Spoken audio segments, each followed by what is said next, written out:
Hello, my name is Kallista and welcome back to Immortality. In the last episode, we had quite the bombshell scene where I think the creature was describing her first ever meeting with Marissa Marcel and effectively describing how she may have devoured her. This creature, whatever she is, I think I'd liken her to some kind of vampiric parasite. Something that just consumes. Now, what became of Marissa Marcel afterwards? Why she is still up on about? I'm not 100% sure. I think it could be a case of, this is a skinwalker. The creature is effectively using Marissa Marcel as a skin suit. Maybe she infected Marissa and she's like a passenger in Marissa's life. And we know that the creature has a very long lifespan, so maybe that's also affected Marissa and that could be why she doesn't age. I'm not 100% sure. Either way, we have made a start on Minsky. I didn't get very far. Now let's see what's going on here. So this is the next month. From the beginning, if you please. Location scout for Minsky Studio exterior.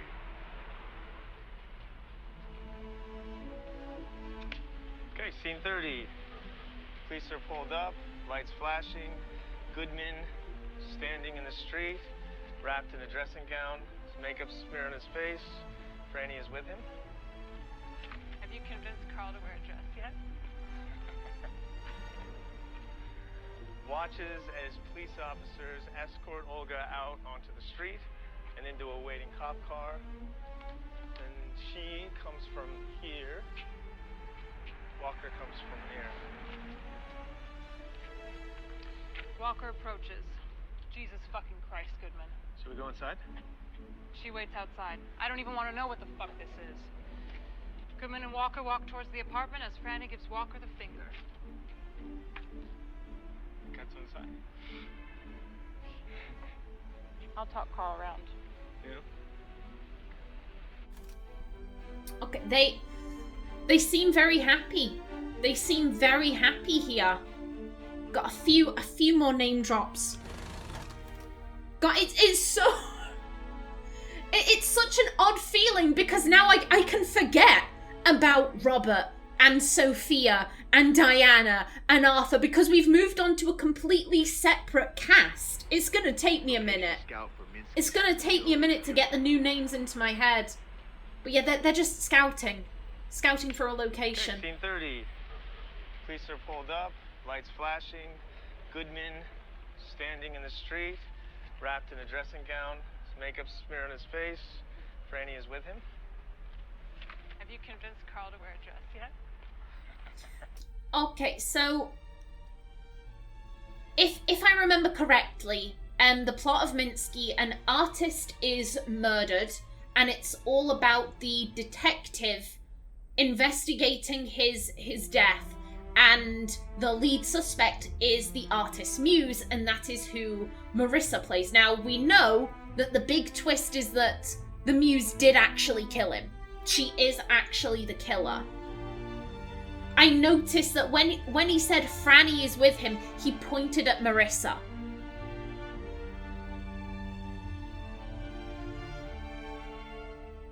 Considering the other name, there was another name. Yeah, have you convinced Carl to wear a dress yet?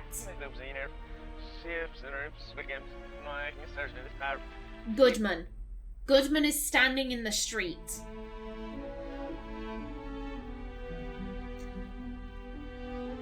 Considering they're talking about this character and then, oh, have you convinced Carl to wear a dress? I'm going to assume that Carl is the actor playing Goodman. Wrapped in a dressing gown, makeup smear on his face. Franny is with him. Have you convinced Carl to wear a dress yet? Watches as police officers escort Olga out onto the street and into a waiting cop car. And she comes from here. Walker comes from here. Walker approaches. Jesus fucking Christ, Goodman. Should we go inside? She waits outside. I don't even want to know what the fuck this is. Goodman and Walker walk towards the apartment as Franny gives Walker the finger. Cat's on the side.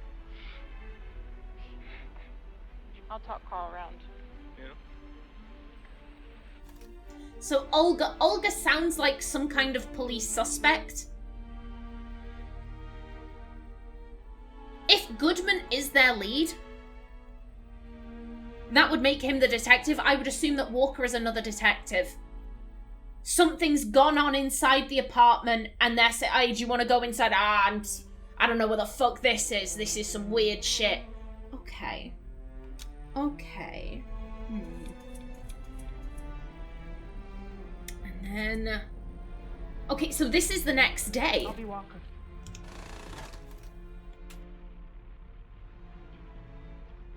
We're filming this? Just for us. Action. Interior, interview room, day. Goodman points behind him at the photocopies. Frankie Santora. Billy Banner in the chair. I know Frank Santini, Freddie Sendoza, Frank Scarlucci, but no Frankie Santora. You think this Frankie killed Minsky? They say he took Minsky's dick, probably grinding it into a powder and storing it for inspiration. Beef. Goodman lets him stew. You ever want to make more photos, Goodman? I'm here for you. I got some artistic ideas we could try out. You said earlier you only photograph people you want to fuck. Everything is sex, sir. You're in this room, I fucking us all because you're too buttoned up to just come out and fuck us. The shit you see, the things you must want to do to people, and you've got a gun. I just got a camera. Door opens. Walker. Found him. It was a pleasure. The camera loves you, Carl. Keep going. I'll be Walker.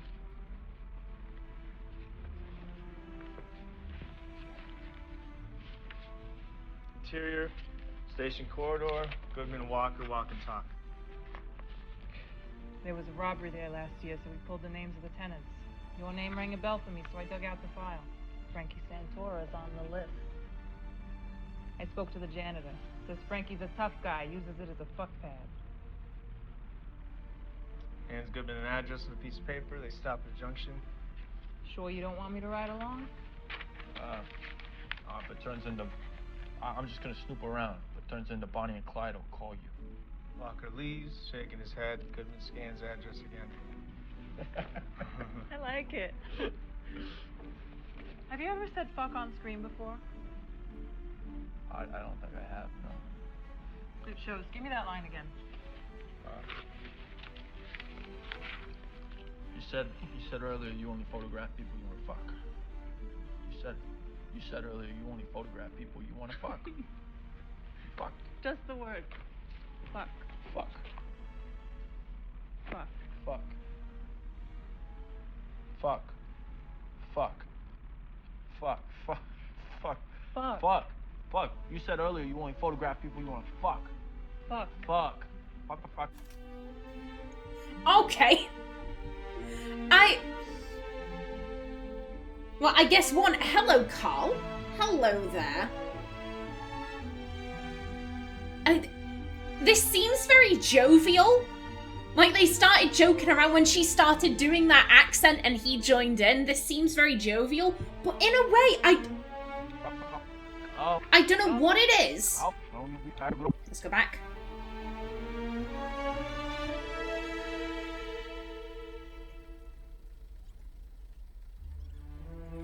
Again, I'm not sure who this guy is. I don't know how much experience he's had, but it's... Like it. Have you ever said fuck on screen before? It's this line. I don't think I have, no. The fact that, because he kind of clams up. He kind of clams up when he's like, no, I don't think I ever have said fuck on screen. And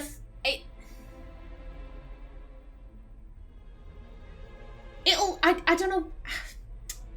I don't know how to express what I'm feeling. He's got this look of being this kind of Hollywood heartthrob, but the fact that he's never said fuck on screen before, I'm like, there's a certain degree of innocence there. It's very similar to what was going on with Sophia and Marissa on Arthur's set, where Arthur was like, okay, Sophia, you're really slutty, therefore that makes you a whore. Marissa, you look very sweet and innocent, and that clearly means you have no sexual experience, and that couldn't have been further from the truth. Marissa was very comfortable in her own sexuality, and in a way it's sort of the reverse here with Carl. He looks like this, Hollywood heartthrob, but there's a certain innocence there. I've never said fuck on screen. He must have said it in a way that implied he was nervous. She's saying, "Give me that again, say it again, say it again." It shows. Give me that line again. You said earlier you only photograph people you want to fuck. You said earlier you only photograph people you want to fuck.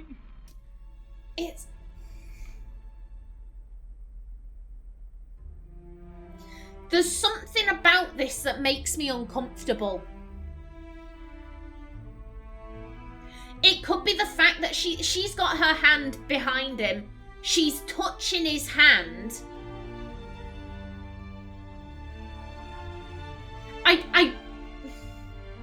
I'm not entirely sure why, but there's something about this where I'm like, oh, buddy, I'd get out of there.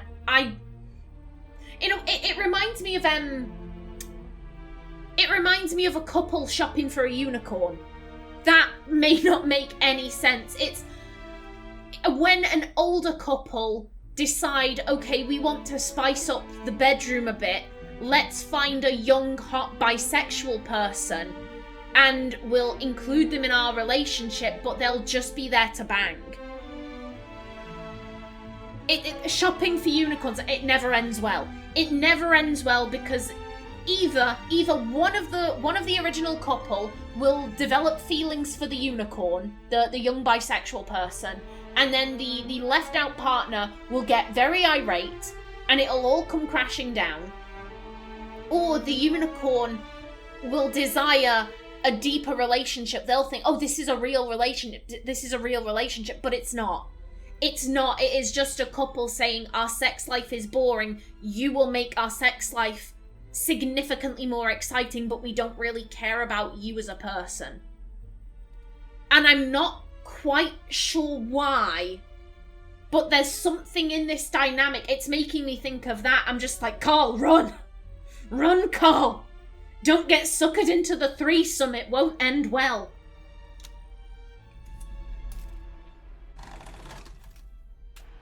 You prefer this to 7th Street? It has a little more texture.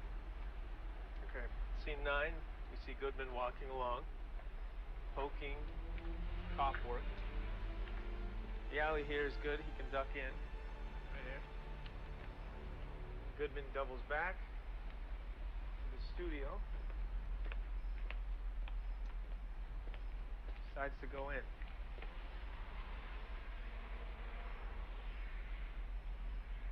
Is Franny coming to the door naked? No, I think a robe. It has to be seduction. Gillot was ordered to always be naked. It was a state of mind. We can't have her scaring Goodman off. Maybe at the end of the scene. I like that. She uses her body to get rid of him. It's powerful. Goodman takes out his skeleton keys and goes up the steps.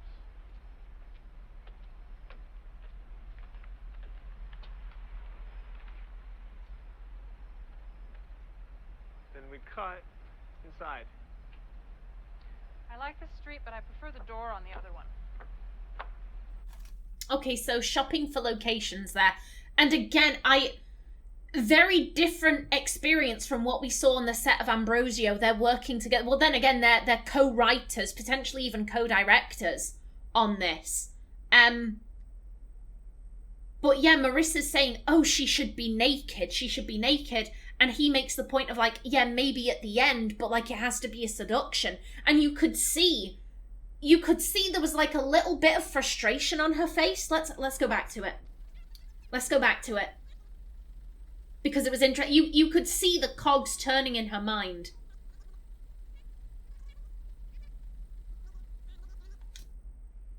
Yeah, so she should be naked from the start. She's arguing for this. Can't have her scaring Goodman off.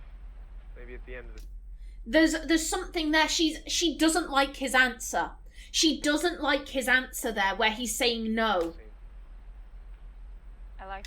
But then she thinks it through, like as she said, she uses her body to scare him off. She likes that. Collaboration at its finest. They're working together here.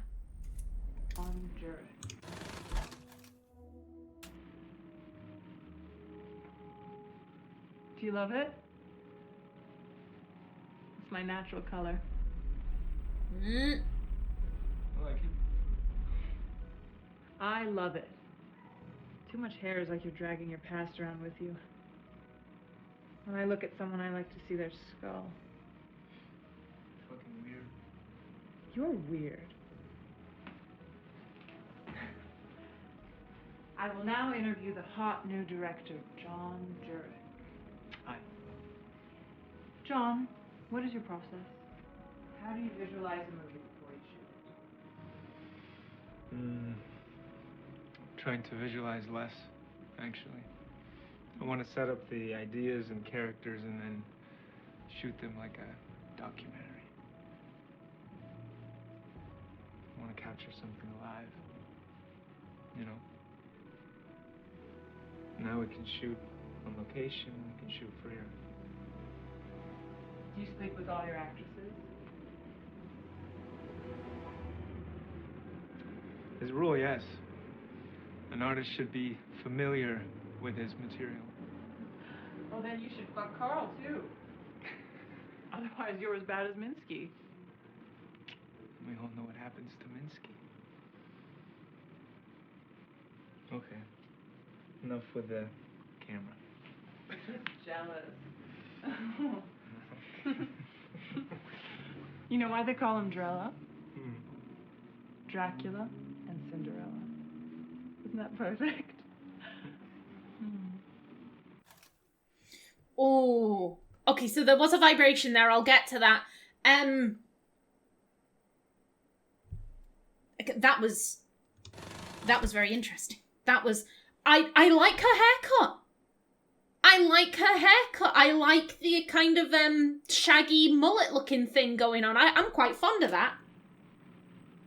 And the brown suits her. I like brunettes. You love it? Don't get me wrong, redheads are My cute, natural color. but I just prefer brunettes. I like it. I love it. When I like it, that was a no, I preferred you with long red hair, but I don't want to piss you off and I love you, so I'm just gonna say I like it. That was what that translated to. Too much hair is like you're dragging your past around with you. When I look at someone, I like to see their skull.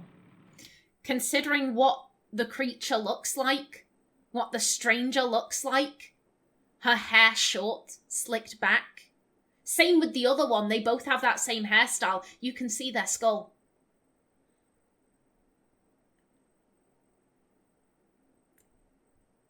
I'm a remember that line. And I'm gonna underline it in red in my brain. That is up there with, is this a dream? Sort of. Fucking weird. You're weird. He thinks she's weird, but he loves her. I will now interview the hot new director, John Jurek. Hi. John, what is your process? How do you visualize a movie before you shoot?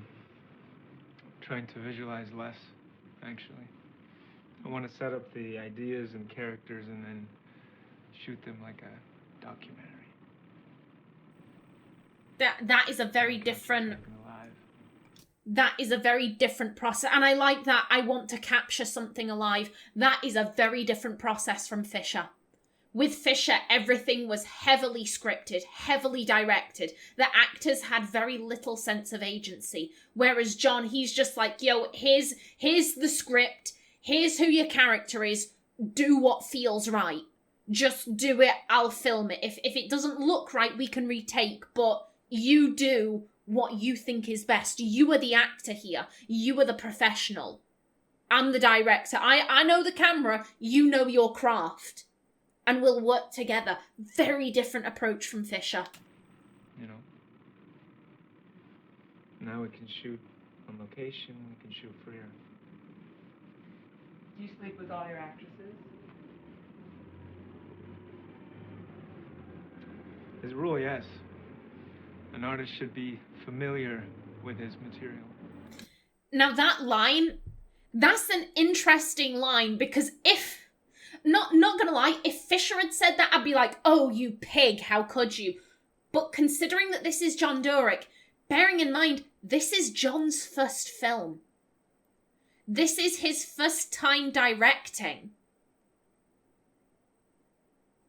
He had never slept with actresses before Marissa. He's not, this isn't...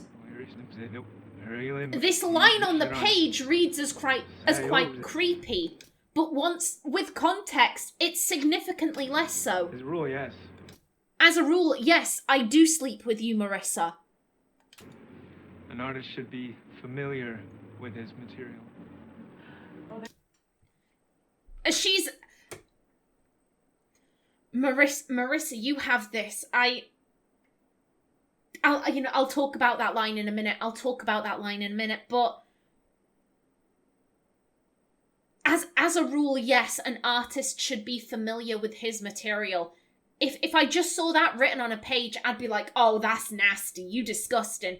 But again, knowing about John's relationship with Marissa, they've been together for about 2 years at this point, I think. If they got together in 1968, then they'll be coming up on their 2-year anniversary. And we can see they're working together. They look genuinely happy when they're on screen together. They have this really tight connection. That's not him saying, oh yeah, I want to fuck all the actresses, when he says an artist should be familiar with their material. It's him saying, I want to be familiar with you. In a way, that's actually a somewhat romantic line. And you should fuck Carl, too. Otherwise, you're as bad as Minsky. We all know what happens to Minsky. Okay. Enough with the camera. Jealous. You know why they call him Drella? Now, who is this him? Who is him that she is referring to? I find it interesting. Like I said, there was a weird energy. There was a really weird energy in that scene where she's got her arm around Carl and she's telling him to say fuck again. As I said, it made me think of a, we'll go to the end of the scene. Dracula and Cinderella. Isn't that perfect? I don't think the game likes that I've paused on this screen, but there was a weird energy. I swear down, there was a weird energy about that scene. It made me very uncomfortable. And here she is being like, oh, well, you should fuck Carl. You should fuck Carl. And we could see her pressuring him. Oh, you should kiss Andy. Kiss Andy. Kiss this man. Kiss this man. It seems like Marissa wants to bring other people into the relationship. She wants to set up a threesome, a menage a trois. She wants to set something like that up. And I think at the end there, I think he got a wee bit annoyed when okay, enough with the camera. Enough with the camera. You're talking about bringing this dude in. And if John is straight, then, he might have a problem with that. He might have a problem with, like, hey, I don't necessarily want to have a threesome with another dude. If it was another lady, sure, but with another dude, I'm not so interested in that. That was, interesting. I know I've said that a lot with this game, but it's true. It is interesting. It's my natural color. Okay. You know what, let's go forward a bit. I like it. The other one came back. The other one came back in New York. He was pissed at how we left things, found my attempts to integrate further my reality to be perverse. He wanted to provoke me. Have we been there before? I've killed him before. The time it takes to come back from a heavy death is time to think. But this time he was angry. We're the only ones left. That makes things intense for us. He felt the failure of our great story the hardest. It was his idea that sacrifice be the heart of it. I guess it was too early.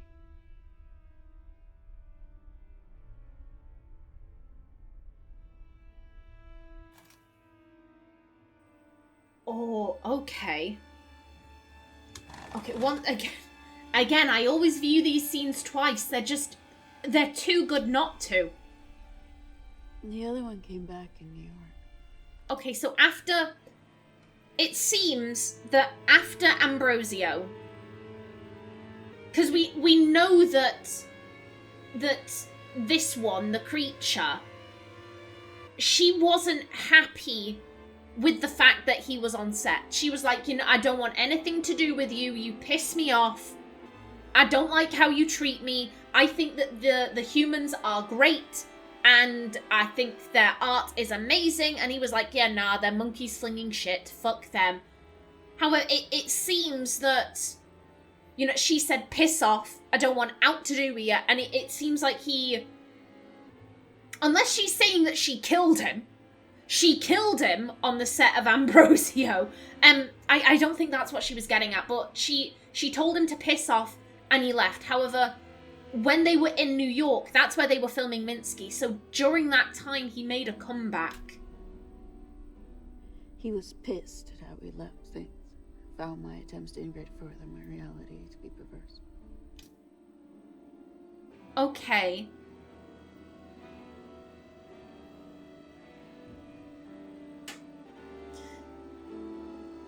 So,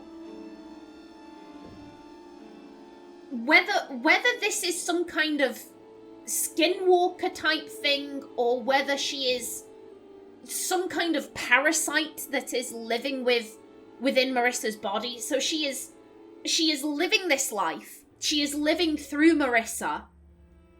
She's been in a 2-year-long relationship with John Durek, and the other one is like, yeah, nah, this ain't right. This ain't right. We know that the other one, he views humans almost as animals. So in a way, his thought could be, oh, bugger, what's... Not necrophilia. What's the one when you want to have sex with animals? Zoophilia, maybe? I don't know, but from his perspective, it's like, hey, you're effectively banging a dog. Like, don't do that. That's fucking weird. He doesn't like the fact that she is living this very human existence. He wanted to provoke me. Have we been there before? I've killed him before.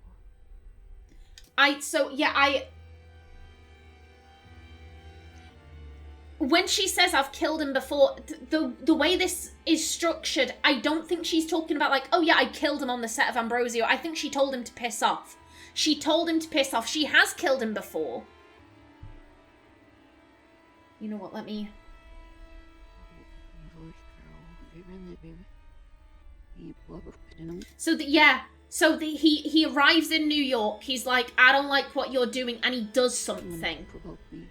He does something that pisses her off, excuse me. The time it takes to come back from a heavy death is time to think. But this time he was angry. We're the only ones left. That makes things intense for us. He felt. You know what? I'm gonna pause it there. I'm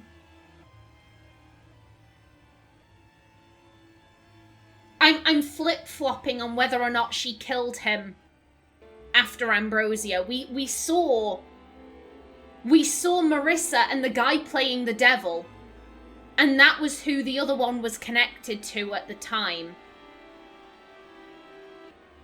I'm not 100% sure if she's saying that as Marissa, she killed that actor or what, but I don't think it really matters in the grand scheme of things. She's saying that she killed him before. No, she must have killed him. He didn't like how things ended. I'd killed him before, but this time he was pissed about it. See, I think she's saying that as Marissa, she killed him. She killed that actor. Because the other one was connected to him. And when he came back in New York, he was pissed because it was a case of, well, there are only 2 of us left. We're the only ones left, so if we keep doing this... No, wait, I'm going forward, excuse me.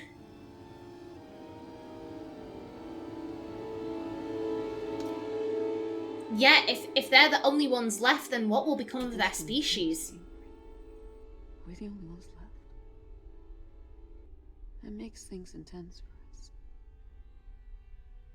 He felt the failure of our great story the hardest. It was his idea that sacrifice be the heart of it. So I guess there must have been a bunch of them, and they all performed the world's greatest story together. And over the years, they've all been picked off, maybe. They've all died, and it's just the 2 of them left. The other one, he views humans as inferior. I guess he thinks that they didn't get the meaning of the story. They didn't understand it. They didn't understand the sacrifice. I guess it was too early. So yeah, she's saying we should have waited a few centuries to do it. Ooh.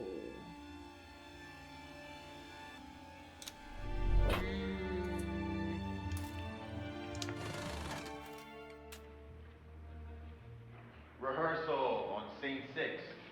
The warehouse, large studio space full of art and young people. A sofa in the middle of an open space, lounging on Holly Honey, Leland Ganner, and Lottie Hole. Goodman? You want Franny's alibi to check out, and you let your guard down because one people like you. Detective Goodman. Holly Honey. Franny said you'd be coming. Would you be happy to answer a few questions? Honey doesn't like cops. None of us like cops. Cops think we're deviants. They like to beat up on deviants. Well, I'm not most cops.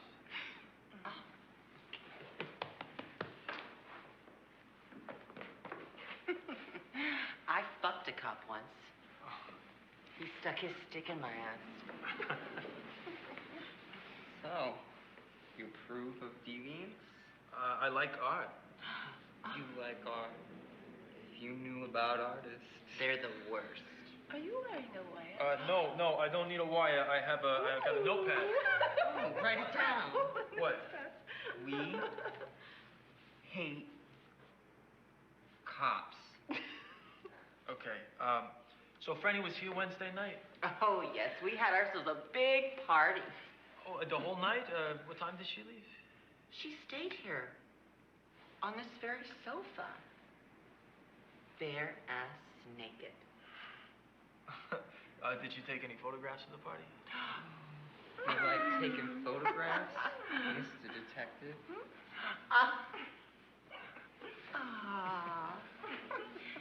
Lovely.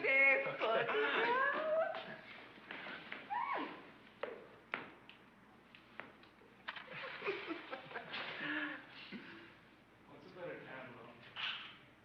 Well, what is it you're looking for? What would make Goodman feel most uncomfortable? Oh, I feel pretty uncomfortable.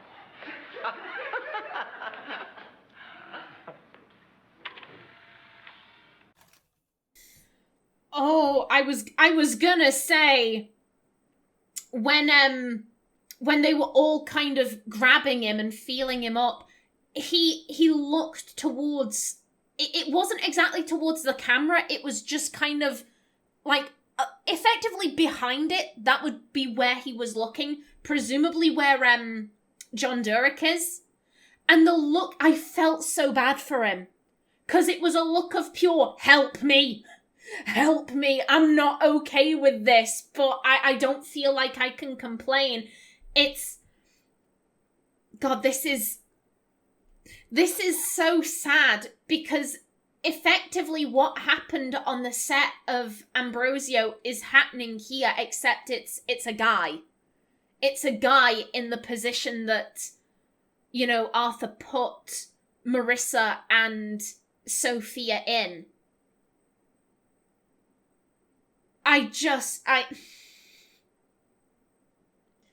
Arthur never really considered their comfort in how he treated them. He treated Sophia like a whore and he treated Marissa like a virgin.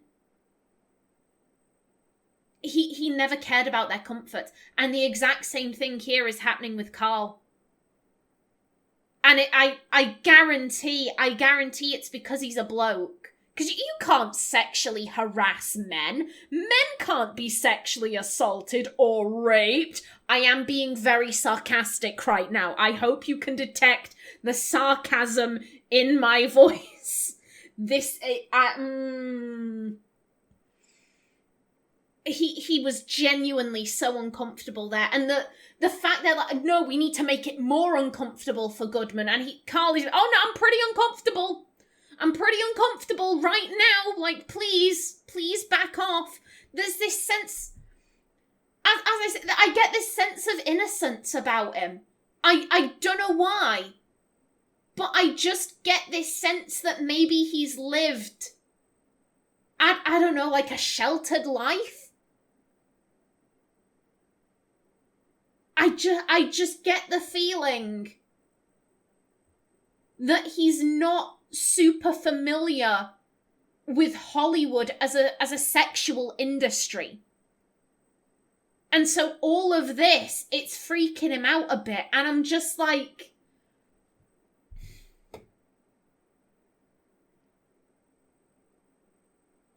I'm like, why is neither John or Marissa picking up on this? John, as I said, you know, there are, you know, when I was saying like, oh, men can't be raped or sexually assaulted, you know, there are some people who are stupid enough to actually think like that. There are some people who are genuinely that thick that they think like that. And in a way, John Durek, how do I put this? If he has never been in a position where he was uncomfortable at the sexual advances of other people, if he was never in that position, then I can understand him not seeing what is going on with Carl. But Marissa has been. Marissa, you know, she experienced it on Arthur's set. People treating her and Sophia in a very demeaning way, making them uncomfortable. She should absolutely be able to see, like, it doesn't matter that Carl is a dude. She should be able to see this person is being placed in a situation that's making them uncomfortable. I experienced it. I should protect him. I should do something. I should speak up. Because Marissa's there. Look in the background.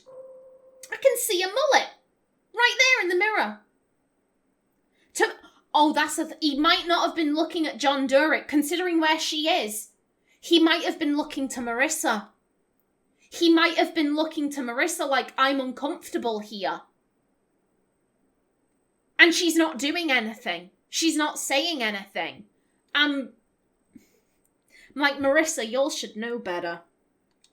Y'all should not be doing this to this poor man. Drag actor, a gangster.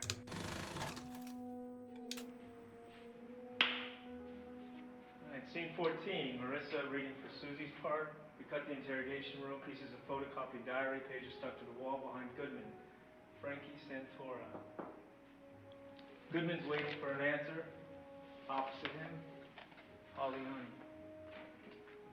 She's pretending to think about the question. Frankie could be a woman's name or Something else? A lot of people come and go in our crowd, but I don't remember a Santora. What kind of people? People who work in the arts. Painters, sculptors, models, murderers. Minsky ever get into anything with anyone at the warehouse? Minsky didn't come in that often. He looked down on us. He even told Franny to stop coming by. He took her under his wing when she was 17 and didn't want us expanding her horizons too much. Franny expanded her own horizons plenty. She was already painting before she met him. Minsky Franny ever mention Frankie? Santora? I told you I never heard that name before. But everyone has more than one name. I wasn't born Holly Honey, you know. Frankie Santora sounds like a drag act or a gangster. Maybe you should try Club 88. Plenty of both there. And cut.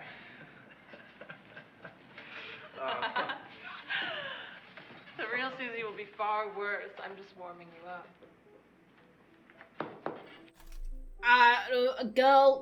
Girl, no. Red flags.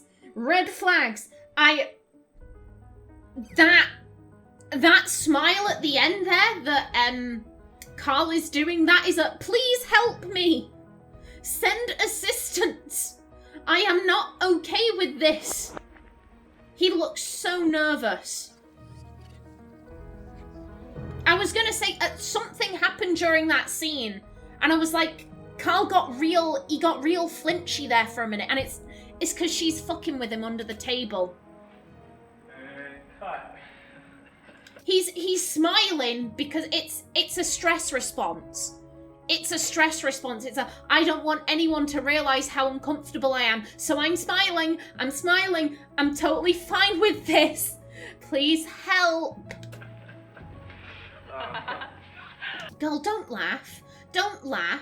That's not right. The real Susie will be far worse. I'm just warming you up. Then y'all should tell Susie to cool it down. Y'all should tell Susie to get in her fucking lane and stay there. Don't be touching up the other actors. If y'all haven't rehearsed it, if this is just something you're doing to fuck with the other person, don't do it. Keep your body parts to yourself, unless it's rehearsed. This is why intimacy coordinators are so vital on a set. The way she maintained eye contact there. That was a power play. And Carl, he broke first. He's, like I said, that is an uncomfortable smile. That is the smile of a man who's just like, someone, please send help. I need saving, please. Jesus. You should know better, Marissa. You should know better.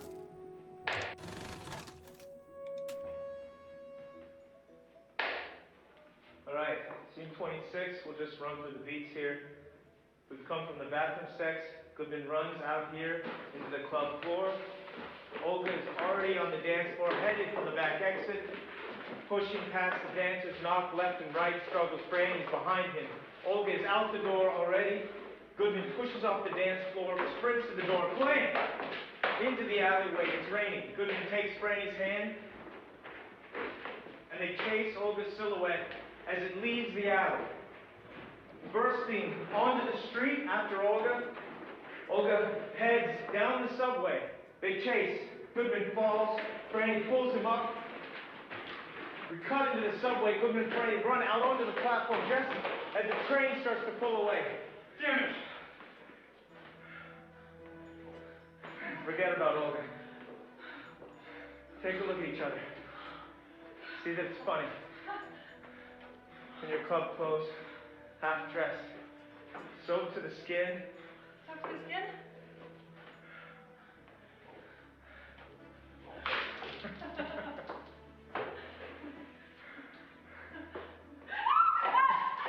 Alright. We're gonna cut from this to you two war. Oh, that face that Marissa has at the end then, just like, why am I soaked? Well, you soaked him first, love. You soaked him first. Oh, that seemed far more jovial. When This is the 6th, so that would be June 25th. It's the next day. It's the next day. And this is the next month. Flippin' heck. Okay. To be fair, in that scene, because it was a very, very action-heavy scene, there really wasn't much of an opportunity for Marissa to get under Carl's skin. It was too action-packed, but Marissa, you can't be sexually harassing Carl. It's not okay just because he's a dude. Like, you should know better. After what you experienced on the set of Ambrosio, you should know better than to do that, girl. I'm rather disappointed in her. You know, I'm just about out of time for this episode. In the next one, again, we see what we've stored up. But until then, please remember to like if you enjoyed, leave a comment below, and if you wanted to subscribe, it would be very much appreciated. I've been Kallista. Thanks for watching, and see you in the next episode.